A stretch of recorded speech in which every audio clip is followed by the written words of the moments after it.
प्यारे बच्चों, आपका स्वागत है कक्षा 9 के क्षितिज पाठ की व्याख्या के साथ आपके समक्ष आज मैं प्रस्तुत हूँ। पाठ से पहले हम थोड़ा कवि के बारे में जान लेते हैं। हिंदी साहित्य के कृष्ण भक्त कवि रसखान का पूरा नाम सैयद इब्राहिम बताया जाता है। ये अकेले ऐसे कवि हैं जो मुस्लिम होते हुए भी कृष्ण की साधना में ऐसे लीन हुए कि कृष्ण से अपना प्रेम कभी छोड़ ही नहीं पाए। इनका जन्म 1548 ईस्वी में हुआ।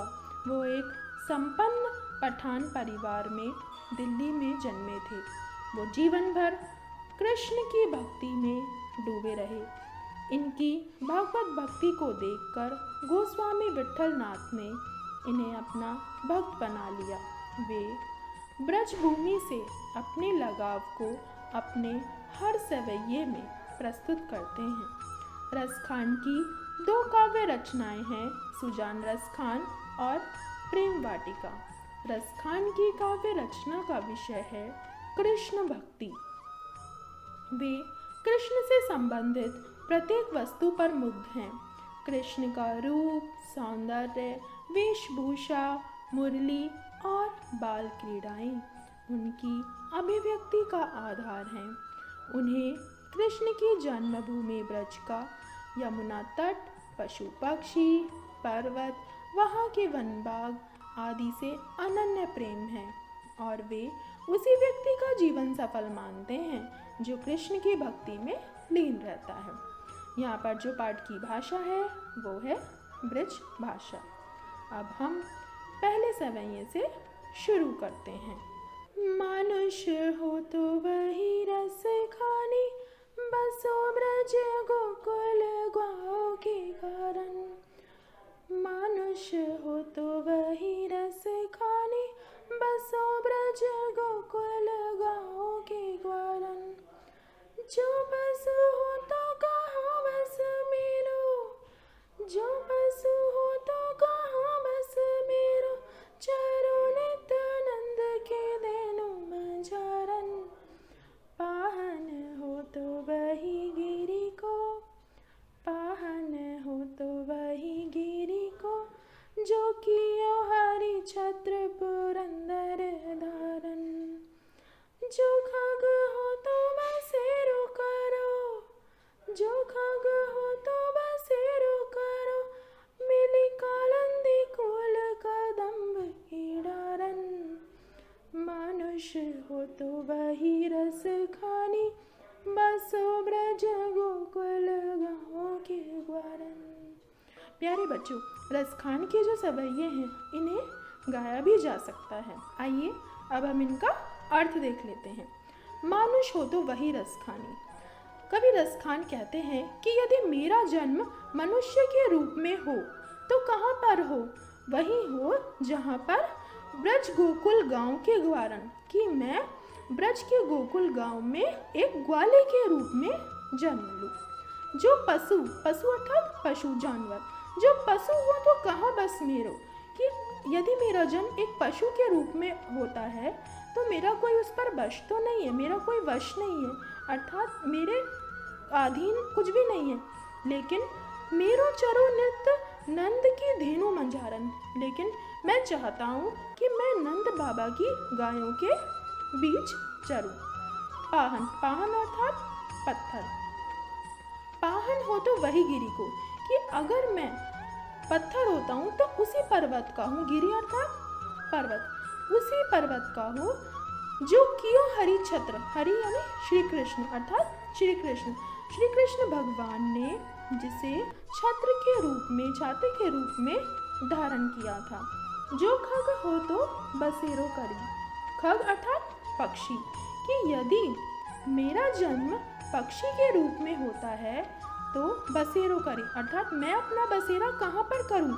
कालंदी कूल, यमुना तट के किनारे, कदम्ब की डाली पर, कि यदि मेरा जन्म पक्षी के रूप में होता है तो मैं यमुना तट के किनारे कदम्ब की डाली पर ही अपना बसेरा चाहता हूँ। इसका अर्थ यह है कि रसखान चाहते हैं कि चाहे किसी भी रूप में उनका जन्म हो, लेकिन वो श्री कृष्ण से जुड़े रहें। यहाँ पर रसखान ने ब्रज के प्रति अपनी श्रद्धा तथा लगाव का वर्णन किया है। वे कहते हैं कि यदि मेरा अगला जन्म मनुष्य के रूप में हो तो मैं गोकुल गांव के ग्वाले के बीच ही निवास करूं। यदि पशु बनूं तो मेरा कोई वश नहीं, पर मैं नंद बाबा की गायों के बीच ही चरूं। यदि पत्थर बनूं तो उस गोवर्धन पर्वत का पत्थर बनना चाहूँगा जिस पर्वत को श्री कृष्ण ने इंद्र से रक्षा करने के खातिर छाते के समान अपनी उंगली पर धारण किया था। यदि पक्षी बनूं तो यमुना नदी के किनारे कदम्ब की डाल पर ही मेरा बसेरा हो। अर्थात जो रसखान है, रसखान अर्थात रसों की खान, यहाँ पर आप दोनों अर्थ में लगा सकते हैं, कभी रसखान को भी और रस की खान किसे कहा है उन्होंने? श्री कृष्ण को। कवि रसखान जो है अपने प्रिय रस के खान श्री कृष्ण से कहते हैं कि मेरा जन्म चाहे किसी भी रूप में हो, मनुष्य, पशु, पाहन, पक्षी, किसी भी रूप में हो, परंतु वो हर रूप में श्री कृष्ण के साथ जुड़े रहें, उनसे वो निकटता अपनी बनाए रखे, किसी भी प्रकार उनसे दूर ना हो। आइए अब हम दूसरा सवैया देख लेते हैं। या लकुटी और कामरिया पर राज तिहुपुर को तजिडारो, आठव सिद्धि नवो निधि के सुख, नंद की गाय चराई बिसारो। रसखान कबो इन आखिन सो, ब्रज के बन बाग तड़ाग निहारो। कौटिक एकल धौत के धाम, करील के कुंजन ऊपर वारो। कुछ रसखान के जो सवैये हैं, इनको अगर आप गाकर आनंद लेकर इनको पढ़ेंगे, अपने मन से हृदय से पढ़ेंगे, तो आपको और भी अच्छी तरह वो समझ में आएंगे। या लकुटी और कामरिया पर राज तिहुपुर को तजिडारो। रसखान श्री कृष्ण की प्रिय वस्तुओं के लिए संसार के बड़े से बड़े सुख भी त्यागने को तैयार हैं। वे कहते हैं कि यदि मुझे कृष्ण की लाठी, लकुटी और कामरिया पर, यानी उनकी लाठी और कंबल के लिए राज तिहुपुर को तजिडारो, कि तीनों लोकों पर जो उनका राज है उसको भी वो तजिडारो अर्थात त्याग कर सकते हैं वो उसका। वे कहते हैं कि यदि मुझे कृष्ण की लाठी और कंबल के लिए तीनों लोकों का राज भी त्यागना पड़े तो मैं उसे त्यागने के लिए तैयार हूँ। नंद की गायें चराने का मौका मिल जाए तो आठों सिद्धि और नवोनिधि के सुख भी वे बुला देंगे। कवि अपनी आंखों से ब्रज के वन, उपवन और तालाब को जीवन भर निहारते रहना चाहते हैं। यहाँ तक कि वे ब्रज की उन कांटेदार झाड़ियों के लिए भी करोड़ों सोने के महल को भी न्यौछावर कर देंगे जिनके निकट कृष्ण लीलाएं करते हैं। रसखान श्री कृष्ण से जुड़ी जितनी भी वस्तुएं हैं उन सब के लिए अपना बड़े से बड़ा सुख त्यागने के लिए भी तैयार हैं। वो कहते हैं कि यदि जब कृष्ण गाय चराने के लिए जाते हैं तो वो एक लाठी और कंबल लेकर जाते हैं, तो रसखान कहते हैं कि उस लाठी और कंबल के लिए मैं तीनों लोकों का त्याग कर सकता हूँ। तजिडारो अर्थात कि तिहुपुर को तजिडारो अर्थात तीनों लोकों का मैं तजिडारो त्याग कर दूंगा। आठों सिद्धि और नवनिधि, 9 निधियाँ होती हैं, उनका सुख जो है किसके लिए कर सकते हैं कि यदि उन्हें नंद की गाय चराई बिसारो, यदि उन्हें नंद की गाय चराने का मौका मिल जाए तो वो इन सिद्धियों और निधियों का भी त्याग कर देंगे। रसखान कहते हैं कि कब इन आँखों से ब्रज के उन्हें वन, बाग और तालाब देखने को मिलेंगे। कौटिक एक कलदोत कि वे करोड़ों सोने चांदी के महल भी करील के कुंजन ऊपर वालों, यानी करील के जो कुंज हैं, करील की जो झाड़ियाँ होती हैं उनके ऊपर वो करोड़ों सोने चांदी के महल भी वार सकते हैं अर्थात न्यौछावर कर सकते हैं। तो आप देख सकते हैं कि रसखान ने अपने इन सवैयों में कृष्ण के प्रति अपना कितना प्रेम, कितना स्नेह उजागर किया है। वो कृष्ण के बहुत बड़े भक्त थे और अपने हर सवैये में उन्होंने उनकी लीलाओं का, वेशभूषा का, मुरली का, ब्रज की सौंदर्य का, यमुना तट का, अब उनके प्रति अपना अनन्य प्रेम प्रदर्शित किया है और दर्शाया है कि कोई भी स्थिति हो उनके जीवन में वो श्री कृष्ण से जुड़े ही रहना चाहते हैं। श्री कृष्ण ही उनकी असली पूंजी है। कोई सोने चांदी के महल भी एक कांटेदार झाड़ियों के सामने बेकार हैं। सब क्योंकि वो जो ये करील के कुंजन यानी जो करील की झाड़ियाँ हैं उनका रिश्ता माना जाता है श्री कृष्ण के साथ। तो वो चाहते हैं कि जो चीज़ें कृष्ण से जुड़ी हुई हैं वो मेरे भी निकट हो, मैं भी उनके साथ जुड़ा रहूं और उन चीज़ों के माध्यम से वो हमेशा श्री कृष्ण के साथ जुड़े रहना चाहते हैं, उनसे दूर नहीं होना चाहते। आइए अब हम तीसरा सवैया देख लेते हैं। मोर पखा सिर ऊपर राखियो, गुंज की माल गरे पहिरोगी, ओढ़ी पितंबर ले लकुटी बन, गोधन ग्वारनि संग फिरूंगी, भाव तो वो ही मेरो रस खानी, सो तेरे कहे सब स्वांग करूंगी, या मुरली मुरली धर की अधरान धरी अधरान धरूंगी।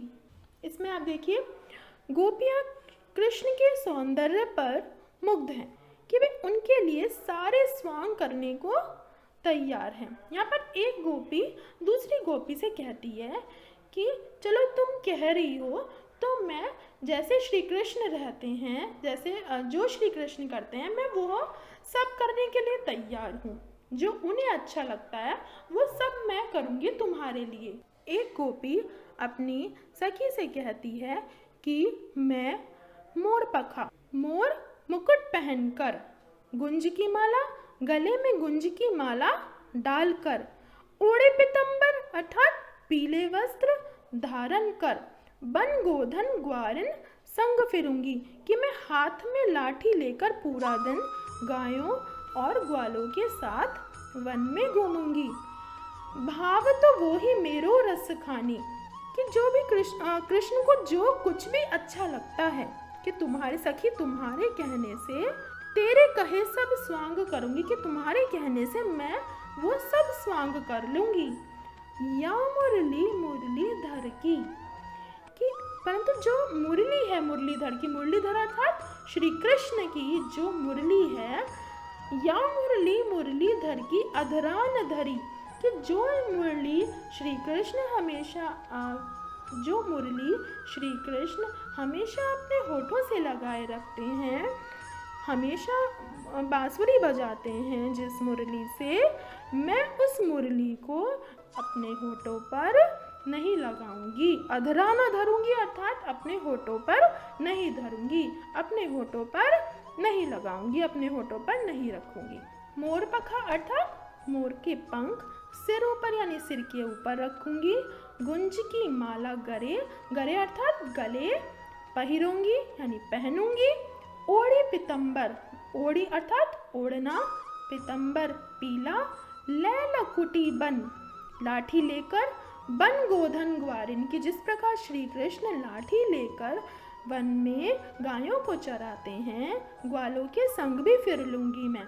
भाव तो अर्थात अच्छा लगता है जो मेरे रसखान को, जो मेरे कृष्ण को अच्छा लगता है, सो तेरे कहे, तेरे कहने से सब स्वांग, सारे स्वांग रच लूंगी। स्वांग अर्थात कि उनकी तरह का ही मैं वेश भर लूंगी। या मुरली मुरली धर की अधरान धरी अधराना धरूंगी, परंतु जो मुरली श्री कृष्ण अपने अधरों पर अपने होठों से लगाए रखते हैं, उस मुरली को मैं अपने होठों पर नहीं रखूंगी। क्यों कहती है गोपी ऐसा कि मैं उस मुरली को अपने होठों पर नहीं रखूंगी?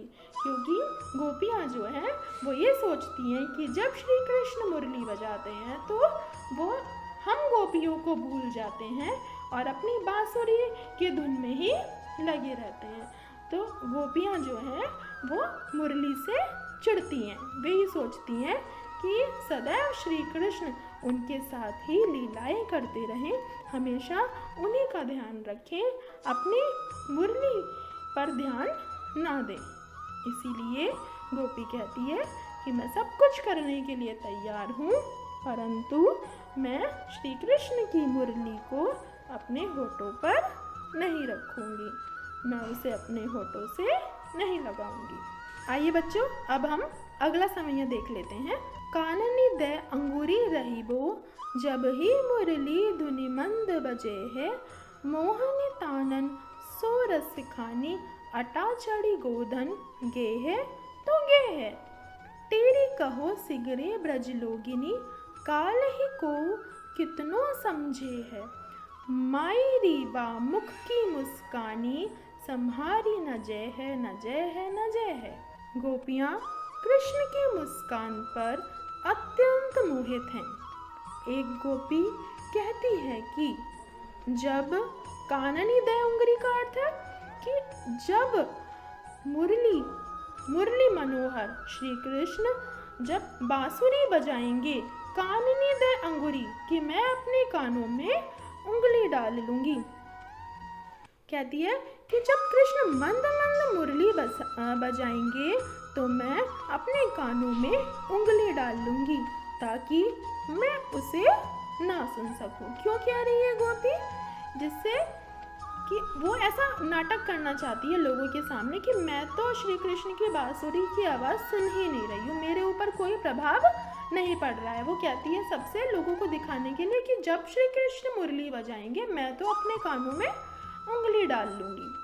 मोहनी तानन सो रस खानी, कवि रस खान कहते हैं कि मोहनी तानन सो अटा चढ़ी गोधन गे है तो गे है, कि यदि श्री कृष्ण ऊंची ऊंची अट्टालिकाओं पर चढ़कर फागुन का गोधन गाते हैं तो गाते रहें, मुझ पर कोई असर नहीं होगा।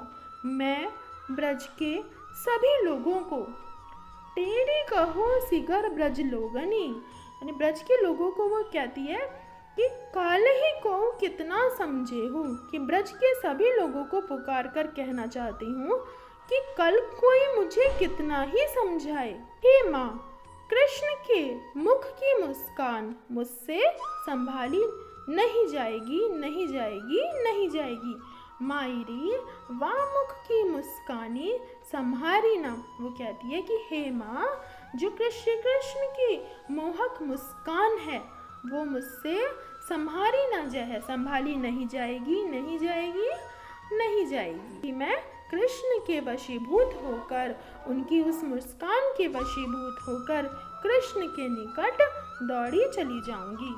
यहाँ पर गोपियाँ कहती हैं श्री कृष्ण की मुस्कान पर अत्यंत मोहित है वो, तो वो कहती हैं कि समाज को दिखाने के लिए, गांव के लोगों को, ब्रज के लोगों को दिखाने के लिए वो कहती हैं कि जब श्री कृष्ण बांसुरी बजाते हैं तब हम तो अपने कानों में उंगली डाल लेते हैं, चाहे वो कितने भी ऊंचे ऊंचे स्वर में कोई किसी अट्टालिका पर चढ़कर गीत गाएं, हमारे ऊपर कोई प्रभाव नहीं पड़ेगा। परंतु कान में उंगली डालने के बाद भी यदि हमारे कान में तब भी आवाज़ आ जाए बांसुरी की, तो उसके प्रभाव से हम बच नहीं पाएंगे और तब हम कृष्ण की उस मोहक मुस्कान से, उस मोहक मुस्कान के वशीभूत होकर उनके निकट अवश्य ही जाएंगे। तब हमसे रुका नहीं जाएगा, हमसे संभला नहीं जाएगा। बच्चों, यहाँ पर जो रस खान ने अपने सवैयों में ब्रज भाषा का प्रयोग किया है, मैं आशा करती हूँ कि बच्चों आपको ये सवैये, रस खान के सवैये सुनने में बहुत ही आनंद आया होगा और ये आपको अच्छे से समझ में भी आए होंगे। धन्यवाद।